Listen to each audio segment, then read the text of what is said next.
Hello guys. अभी देखो यहाँ पे एक सवाल जो पूछा है आपसे। ये सवाल क्या कहना चाहता है कि देखो, यहाँ पे हमें मीन फ्री पाथ के बारे में जो सवाल पूछा है, और हर बार ये सवाल एक ही इक्वेशन पे आता है। उसका इक्वेशन जो है वही है √2 पाई d² n, और इसी पे आएगा। अब जहाँ पे रेशियो होता है तो हम कांस्टेंट को क्या करेंगे, भूल जाएंगे। ठीक है। हमें पहले तो ये दिया गया है कि जो भी हमारे पास पार्टिकल है उसका मीन पाथ जो है ए का है और बी का है, इन दोनों के बीच में दिया है। तो ए का जो है वो हाफ है किससे, बी से। तो मैं यहाँ पे लिख रहा हूँ कि lambda A by lambda B जो है वो कितना हो जाएगा, हाफ हो जाएगा। पहली बात है ना, आप सीधा भी लिख सकते हो कि lambda A is equal to half of lambda B.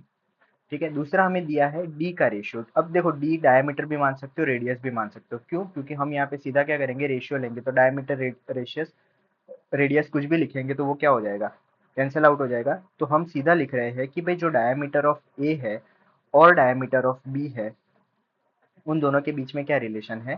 तो डायमीटर जो ए का है that is a twice of diameter B, तो मैं यहाँ पे सीधा 2 लिख दे रहा हूँ। ठीक है। अब हमें एन ए और एन बी जो है इसकी डेंसिटी दी हुई है, कौन सी, नंबर डेंसिटी है बस। तो हमें नंबर डेंसिटी एन ए और एन बी का जो रेशियो है या तो उन दोनों के बीच का रिलेशन है, वो हमें क्या करना है, ढूंढना है। यहाँ पे सीधा वही फॉर्मूला लगाओ, कांस्टेंट को उड़ा दो। लेमडा के बीच का रिलेशन क्या हो सकता है, ए और बी का रेशियो ले रहे हैं तो सामने की तरफ बी और ए का रेशियो आएगा। ठीक है। तो ऊपर देख लो, D B square divided by D A square लिख रहा हूँ, और N B divided by N लिख रहा हूँ। अब क्योंकि मुझे एन ए एन बी का रेशियो चाहिए तो मैं इक्वेशन को क्या करूंगा कि सामने की ओर क्रॉस मल्टीप्लिकेशन भी कर सकते हो या अपने हिसाब से सेट कर लेते हैं। तो देखो, यहाँ पे N A divided by N B लिख रहा हूँ, और सामने की ओर वही रहेगा D B square divided by D A square into lambda B divided by lambda A. यहाँ से आप देख सकते हो कि डीबी और डीए का हमने ऑलरेडी रिलेशन निकाल रखा है। कितना है, डीबी और डीए का रिलेशन यहाँ से देखो, हाफ होगा।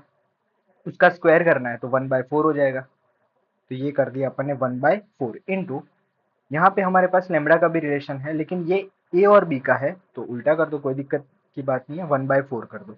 यहाँ से एन ए और एन बी का जो रेशियो होगा वो कितना आ जाएगा, 1/2। यहाँ से मैं लिख रहा हूँ 1/2, और यही जो आंसर है N A is equal to half of N B. ठीक है। तो ये सवाल पूछा गया है, इसमें कुछ खास नहीं है, एक ही फॉर्मूले पे ये सवाल चलता है, हर बार पूछ रहे हैं। फॉर्मूला रट लो, इससे आंसर आ जाएगा। पढ़ते रहिए।